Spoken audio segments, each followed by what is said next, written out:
Another day, another oil leak. Today, we are going to see what is causing an oil leak on this E36. A leaking E36? What a shocker. The oil is coming somewhere from the chain case, and seems that someone has already tried to fix this. While I fix the oil leak, I'll be replacing the thermostat and the water pump. Those are the last parts to replace, and then we will have completely replaced all of the coolant components. I did some research, and I might have to remove the cylinder head to fix this leak. But without further ado, let's get to work. I start by removing the camshaft cover and upper chain cover.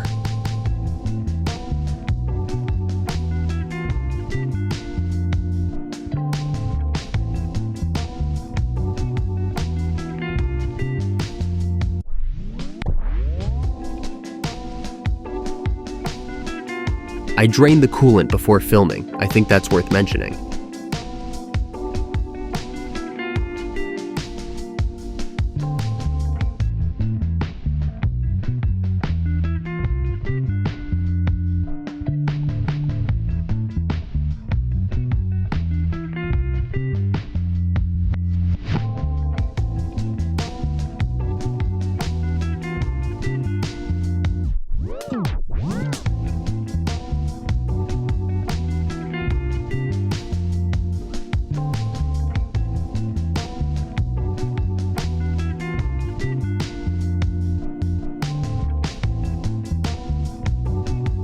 So it seems that the oil leak is between the cylinder head and cylinder block. There is a rubber gasket in there, and that seems to be failed. Not sure how, but we'll see. So I guess we are removing the cylinder head. Unfortunately, it's impossible to replace the gasket without removing the cylinder head.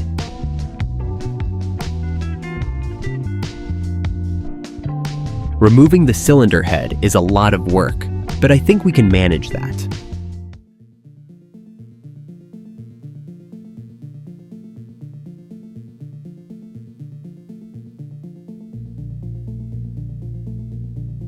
That's half of a manifold bolt in that nut.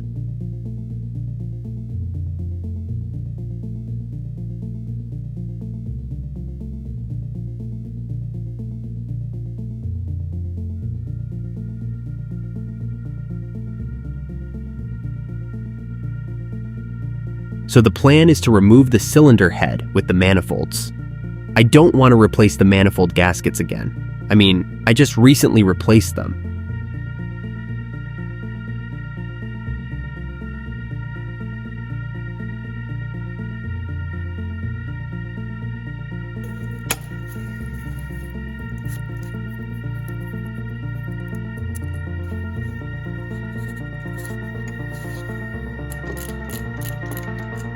Alright, now, to the exciting part. There is an arrow on the cam gear, which should be pointing upwards when removing the gear.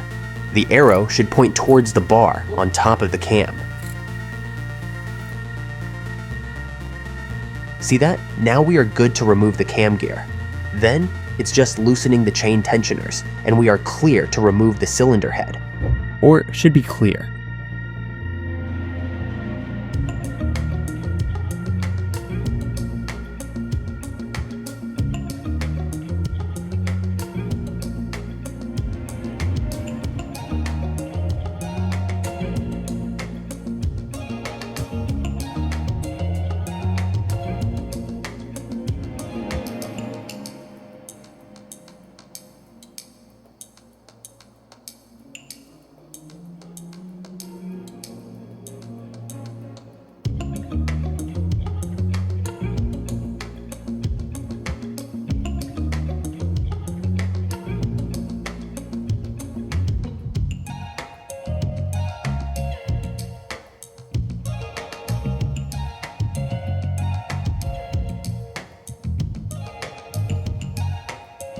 And off comes the head. So I think I found the reason for the oil leak. So the rubber gasket has actually plopped out of its rail, and this causes the oil to leak out of the engine. Quick notice, I made a video of how to make this wooden tire rack, and link to that video pops into the corner. Make sure to watch that video after this one. Link in the description too.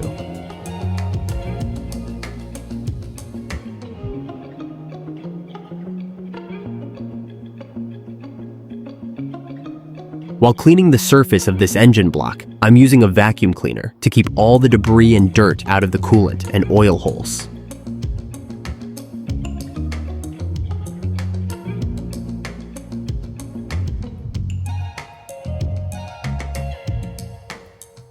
Always carefully clean the head bolt holes. There are loads of oil and dirt in them, and they must be cleaned before installing the cylinder head.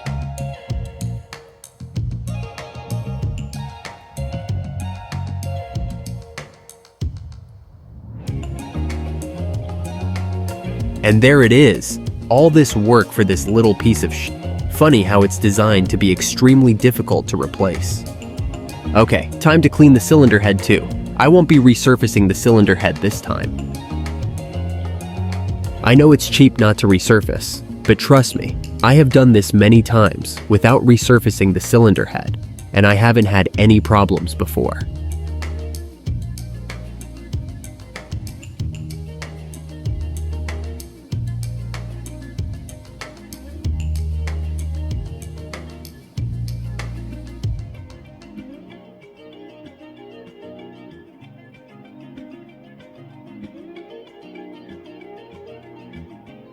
Now that the head is out of the car, I can reach the rear water outlet easier.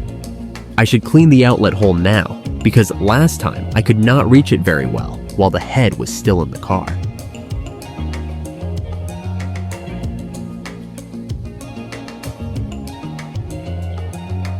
And here we have the cheapest gasket set you can find. I'm sure this set will work just as good as any other gasket set.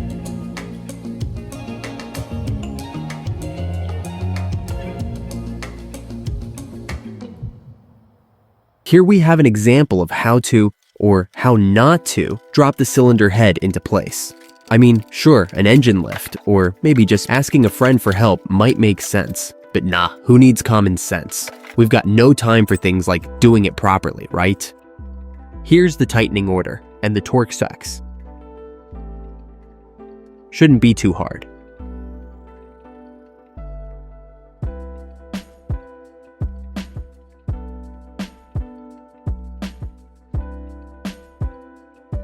I'm using an angle gauge to tighten the head bolts to angle spec.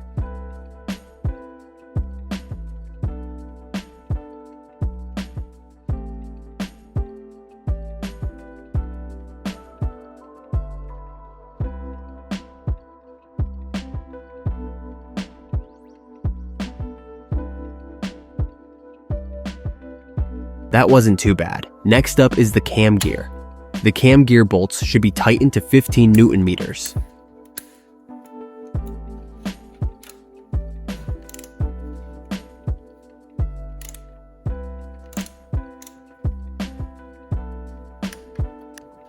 Now I think it's a good time to replace the water pump. The pulley is easy to remove while the serpentine belt is still in place. This way, you can hold the pulley steady to undo the pulley bolts.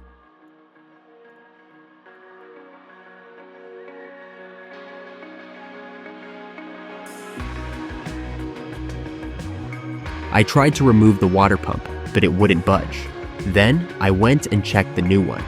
And you can see there are threads on the flange of the water pump. With these threads, I can drive the water pump out by screwing a bolt in the threads.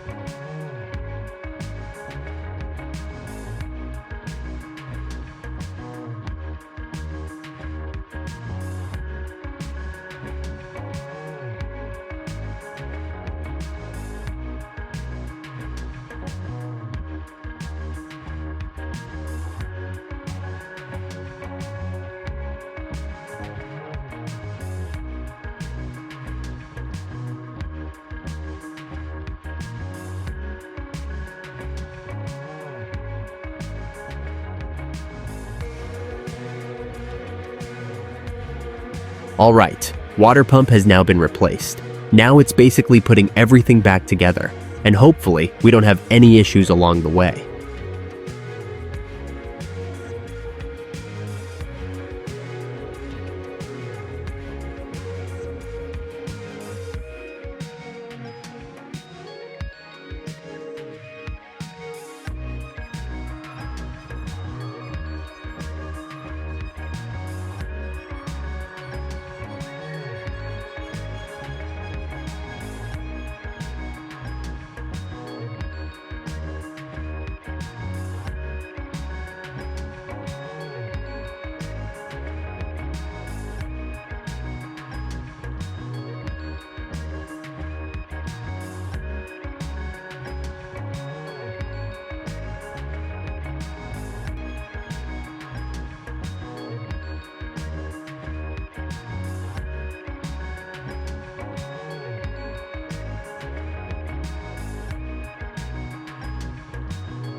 So this intake hose has had a hole in it.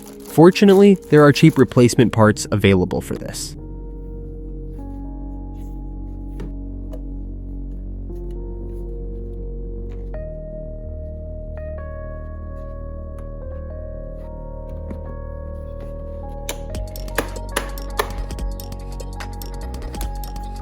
Only thing left to do is the exhaust, and then we can fill the coolant.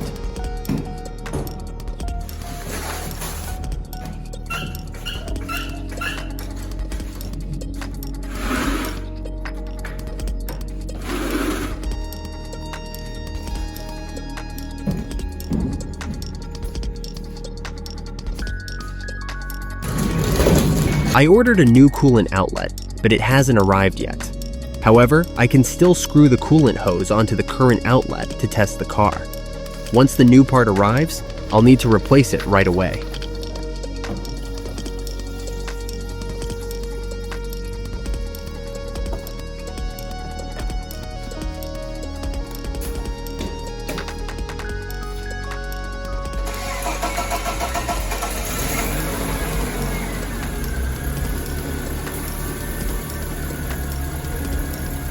Wow, the car is running surprisingly smoothly. It even has a cold idle now, which it didn't have before. Something must be wrong with it. It's not even leaking anything, at least not yet. Now we'll just wait for the coolant to start bleeding. And we have a problem. There is some oil in the coolant. First, I thought maybe some of the oil got into the coolant system when the cylinder head was removed, but that's a bit too much oil. Okay, I don't think it's supposed to do that. Or what do you think?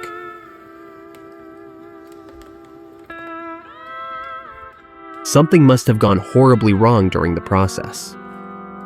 Well, I guess it's time to redo everything. Let's see how long does it take out the cylinder head now that I have done it once before.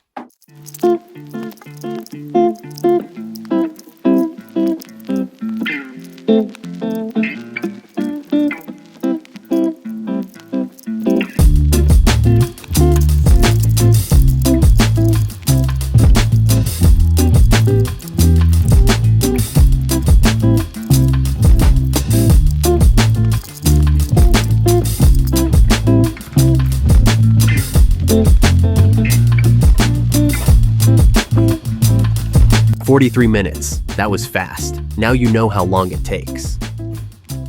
Now, before you say anything, yes, I'm taking the cylinder head to get resurfaced. I just want to see if there's anything wrong with it, and to make sure the head isn't causing the issue. Honestly, I'm not sure what the problem is. I tried to see if there are any cracks or big grooves on the surface, but nothing visible. The head also seems straight, although I don't have very precise tools to check it on my own shop.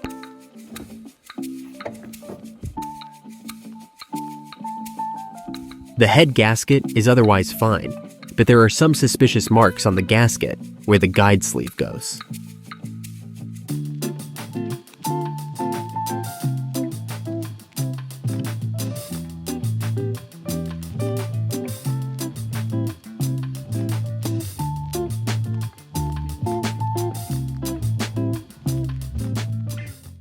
New day, new head gasket.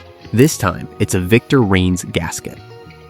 This time, I asked the shop owner to help me with the cylinder head. It's a lot less stressful than trying to do it alone. As you might have noticed, I installed the exhaust manifold onto the head before putting the cylinder head back in. It's way easier to do that while the head is out of the car. I'm also marking the head bolts so that I can see from the bolt itself when it has turned 90 degrees. No need for the degree gauge anymore. Well, here we go again. Time for another reassembly. The new water outlet finally showed up, along with some brand new serpentine belts. I didn't hold myself back this time and actually bought both belts. But trust me, they were the cheapest ones I could possibly find. I really hope the car works after all this effort. This whole situation has really gotten to me. I usually don't mess up repairs this badly.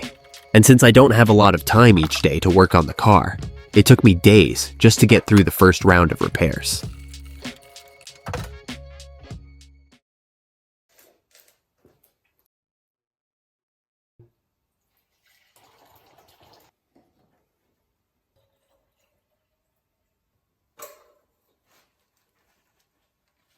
Okay, moment of truth.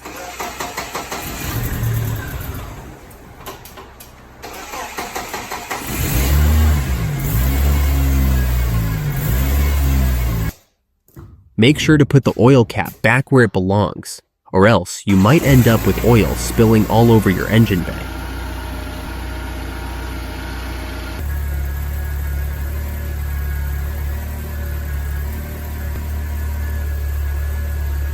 So far so good, but no hot air coming into the car, but not overheating either. I guess it's time to take it for a test run. Well, that didn't take too long. Nice hot air blowing from the heater. Is it too early to say it's fixed?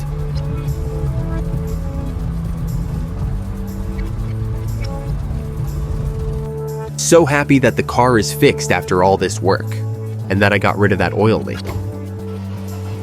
But now is the time to move the Chaser back to the garage. It's off season now, so I'll be working on the Chaser during the winter. I hope you liked this video. I did not really like making it, but hey, not everything goes as planned. Make sure you push that like button and subscribe, please. See you next time.